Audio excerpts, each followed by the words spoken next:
ba? Alhamdulillahilladzi ahyana ba'dama amatana wa ilayhin nusyur.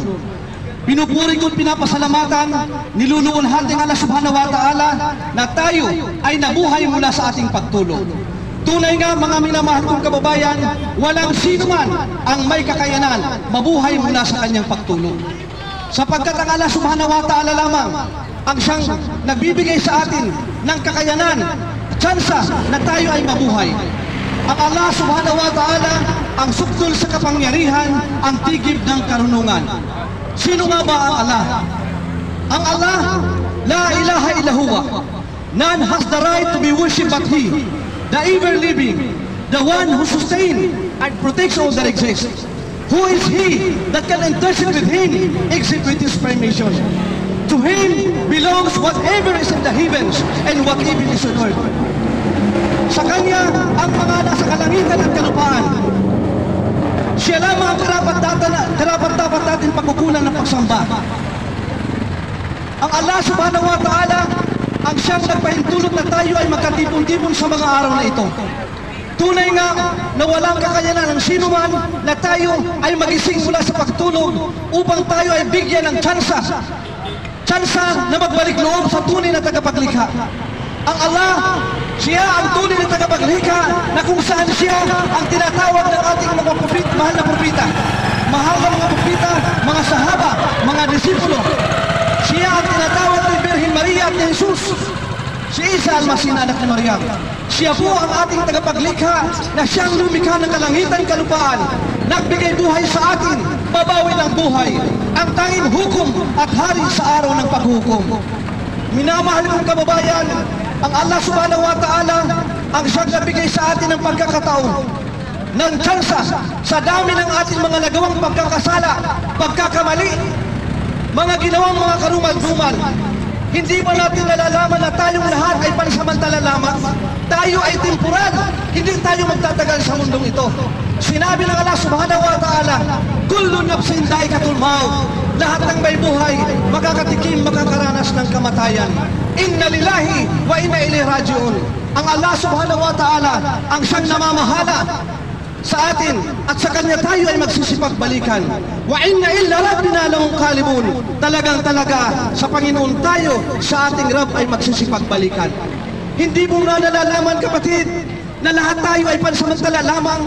Tayo ay temporal, ang bahay nasisira, ang sasakyan kinakalawang, ang may kalakasan nangihina, ang may buhay, makakatikim, makakaranas ng kamatayan. Ibig sabihin, kapatid, lahat tayo ay hindi taga rito. Tayo ay hindi taga rito.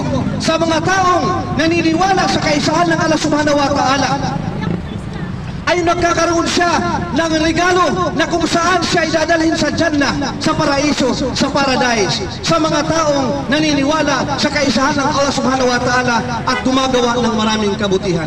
وَالَّذِينَ آمَنُوا وَعَمِلُوا الصَّالِحَاتِ أُولَٰئِكَ أَصْحَابُ الْجَنَّةِ هُمْ فِيهَا خَالِدُونَ. And those who believe in the oneness of Allah, Islamic monotheism, and do righteous good deeds, they are dwellers of paradise. They will dwell therein forever. Sino man na naniniwala sa kaisahan ng Allah subhanahu wa ta'ala, gumagawa tayo ng maraming kabutihan, pinangakuan tayo ng Allah subhanahu wa ta'ala na maninirahan tayo sa paraiso.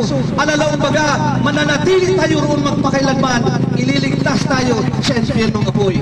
Ibig sabihin, kapatid, magdahan-dahan, mag-ingat, huwag nating sayangin ang oras panahon na binigay ng tsansa ng Allah subhanahu wa ta'ala sa atin. Sapagkat darating at darating ang katapusan ng ating buhay. Makakamtan natin ang katapusan ng ating buhay, hindi ito natin nalalaman. Inna Allaha indahu ilmus sa'a wa yunazzilul ghaitha wa ya'lamu ma fil arham wa ma tadri nafsun ma taksibu gada wa ma tadri nafsun bi ayyi ardin tamut. Inna Allaha alimun kabir.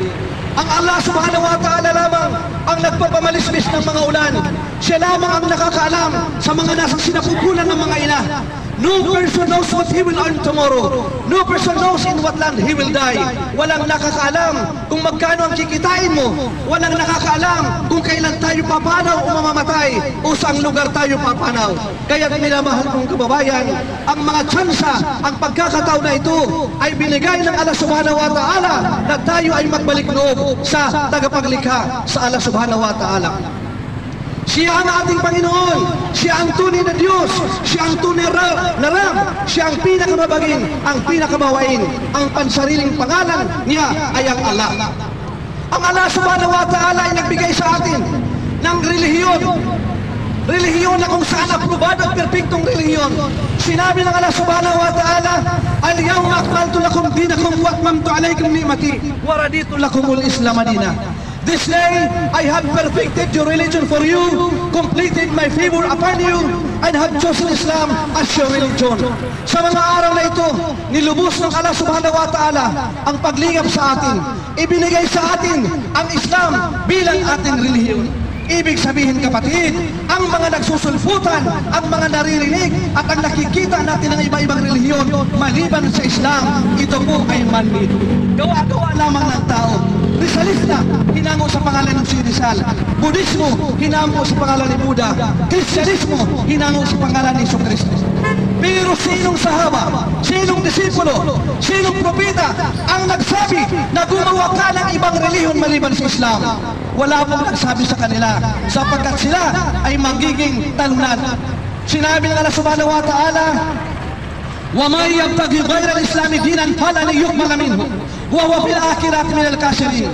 Whosoever desire seek a religion other than Islam, it will never be accepted of him, and thereafter he will be one of the losers. Sino man ang gumawa, magnais ng ibang relihiyon maliban sa Islam, ito ay hindi tatanggapin mula sa kanya, at sa kabilang buhay, siya ay kabilang sa mga talunan. Oo nga naman, mga talunan ang mga gumawa ng mga bagong relihiyon, mga siksang relihiyon. Sapagkat pag ikaw, ako, ikaw, tayong lahat, gumawa ngayon ng relihiyon, paano maliligtas ang mga nauna sa atin? Di po ba? Samantala, ang Islam, bago likhain ang pinakaunang tao na si Adan, bago likhain ang mga tao, nandyan na ang Islam. Ang Islam po, ito po ang kaisa-isang aprobado at perpektong relihiyon na binigay ng Allah subhanahu wa ta'ala sa sangkatauhan. Islam is the way of life. Total submission and obedience to the will of God, Allah. Ganap na pagsunod at pagsuko sa Allah subhanahu wa ta'ala. Ito lamang po, kaibigan, kapatid, kababayan, ang relihiyon na aprobado at perpekto na kung saan dito tayo dapat magpasakop sa relihiyon ng Allah subhanahu wa ta'ala, ang Islam. Maraming nagkakamali na si Propeta Muhammad ay Diyos daw. Yan po, siya po, si Propeta Muhammad ay huling sugo. Siya ay huling mensahero. Maliban sa kanya, wala nang ibang propeta, mensahero na susunod pa sa kanya, kundi si Propeta Muhammad lamang ang last prophet. Siya ang huling propeta.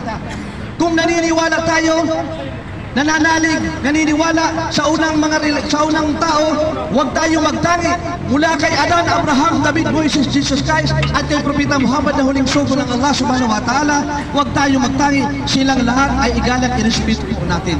Si Propeta Muhammad sallallahu alaihi wasallam ang huling propeta.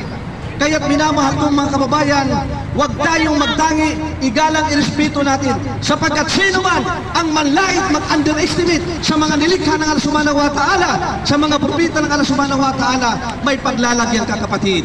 وَلِلَّذِينَ كَفَرُوا بِرَبِّهِمْ عَذَابُ جَهَنَّمَ وَبِئْسَ الْمَصِيرُ. And those who disbelieve in their Lord Allah is the torment of hell, and worse indeed is that destination. Sino man ang hindi naniniwala sa Allah subhanahu wa ta'ala, para sa kanya ay kaparusahan sa impyernong apoy, kung tawagin ay pinakaimailalim na hukay. Kaya't minamahal kong kababayan, kung ikaw ay nagugulumihanan, sinabi ng Allah subhanahu wa ta'ala, "Dhalikal kitabu la rayba fihi, hudan lil muttaqin, alladhina yu'minuna bil ghaib wa yuqimuna as-salata wa mimma razaqnahum yunfiqun." This is the book, the Quran, whereof there is no doubt, a guidance to those who are al-muttaqin, the pious, believer of Islamic monotheism, who fear Allah much, abstain from all kinds of sins and evil deeds, perform all kinds of good deeds which He has ordained. Narito ang banal na kasulatan, ang maluwalhating banal na kasulatan ng Allah subhanahu wa ta'ala. Kung ikaw ay nagdalawang isip, basahin mo ito. Ito ang salita ng Allah subhanahu wa ta'ala, ang banal na Quran na magbibigay sa atin ng kaliwanagan. Taufik, hidayah, na kung saan itinuturo nito ang lahat ng uri ng kabutihan at ipinagbabawal lahat ng uri ng kasamaan.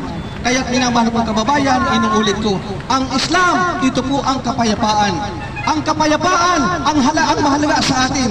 Kung nais mo magkaroon ng tunay na kapayapaan, tunay na kapanatagan, at kasiguraduhan ng kaligtasan ng iyong kaluluwa, sinabi ng Propeta Muhammad sallallahu alaihi wasallam, sino man na magsabi mula sa kaibuturan ng kanyang puso ng ganito, La ilaha illallah, walang ibang Diyos maliban sa Allah, at inabutan ka ng kamatayan, makakaasa tayo sa awat habag ng Allah subhanahu wa ta'ala, maninirahan ka sa paraiso, mananatili tayo noon magpakailanman. Alalang baga, ililigtas tayo sa ng apoy. Napakasimple, napakagaan lamang ang gagawin natin. Ikaw ay magbalik loob sa tunay na tagapaglikha, sapagkat sinabi ng Allah subhanahu wa ta'ala na kung sasabihin mo mula sa kaibuturan ng iyong puso ang La ilaha illallah Muhammad Rasulullah, walang ibang Diyos maliban sa Allah, at si Propeta Muhammad ang huling sugo ng Allah, pag dumating sa iyo ang katapusan ng iyong buhay, makakaasa ka sa awat habag ng Allah subhanahu wa ta'ala, maninirahan tayo sa paraiso, mananatili tayo roon magpakailanman, ililigtas tayo sa impyernong apoy. We do not know what a day may bring forth. Yesterday is gone, tomorrow is another day. Ang mga araw na ito ay bago, na kung saan pinahinulunan tayo magbalik loob sa Allah subhanahu wa ta'ala. Kaya minamahal kong kababayan, tayo ay makinig, magpatuloy tayo sa pakikinig, magsaliksik, alamin natin ang sinasabi ng Allah subhanahu wa ta'ala mula sa banal na Quran, at alamin natin ang mga legal ways of the Prophet, ang mga hadith. Allahu Akbar. Kaya, bago ako umalis dito, simple lamang ang pagbabalik loob, simple lamang makamtan ang tunay na kapanatagan at kapayapaan at kasiguraduhan ng kaligtasan ng iyong kaluluwa. Tayo ay magbalik loob, ideklara natin na walang ibang Diyos maliban sa Allah subhanahu wa ta'ala at si Propeta Muhammad ang huling sugo ng Allah. Aalalayan ko kayo kapatid, saan ka man nararoon, ano man ang ginagawa mo ngayon, makinig ka kapatid, sabihin mo lamang ito mula sa kaibuturan ng puso. Ganito lang sabihin mo kapatid, Ashhadu an la ilaha illa Allah wa ashhadu anna Muhammad Rasul Allah. Ako'y sumasaksi at naniniwala na walang ibang Diyos na dapat pagkukulan ng pagsamba maliban sa Allah. Ako'y sumasaksi at naniniwala na si Propeta Muhammad ay huling sugo ng Allah. La ilaha illallah Muhammad Rasulullah. Walang ibang Diyos maliban sa Allah at si Propeta Muhammad ang huling sugo ng Allah. Pag ito'y binigkas mo mula sa kaibuturan ng iyong puso, bago dumating ang katapusan ng ating buhay, makakaasa tayo sa awat habag ng Allah subhanahu wa ta'ala, maninirahan tayo sa paraiso, maliligtas tayo sa impyernong apoy, patatawarin tayo ng ating mga kasalanan. Allahu Akbar. Assalamualaikum warahmatullahi ta'ala wabarakatuh. Subhanaka Allahumma wa bihamdik, asyhadu an la ilaha illa anta, astaghfiruka wa atubu ilaik, wa akhir da'wana alhamdulillahi rabbil alamin.